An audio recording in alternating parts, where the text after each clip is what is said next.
Hello guys, welcome my channel. সবাই কেমন আছেন? আমি এখানে কিছু ছোলা, কিছু চাউল আর হলো কিছু মুগের ডাল আর কালো জিরা।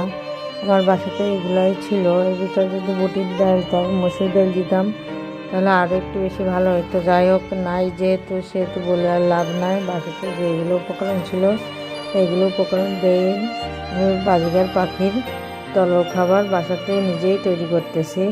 বাজারে এই খাবার কিনতে গেলে এই কেজি হলো 3-4 হাজার টাকা করে। আমি বাইরে থেকে কিনতে না যেয়ে আমি নিজেই ঘরেতে তৈরি করতেছি।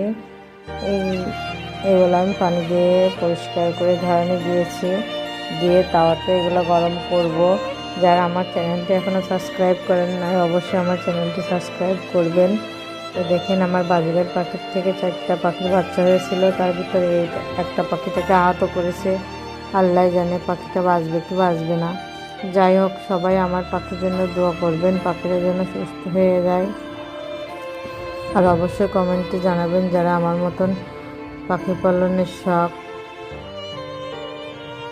আমার মতো এই ভুলটা কেউ করবেন না। আমার ভুল হয়ে গেছে। আমি যদি আগে থেকে আলাদা করে দিতাম তাহলে আজ হয়তো এই দিনটা দেখতে হতো না। এর জন্য আমি নিজেকে অপরাধী মনে করতেছি। আর অবশেষে কালো জিরাটা দিয়ে দিলাম। এগুলো গরম করে এখন ব্লেন্ড করে গুঁড়া করে নিয়েছি। আজকের ব্লগটা এই পর্যন্তই। সবাইকে আল্লাহ হাফেজ।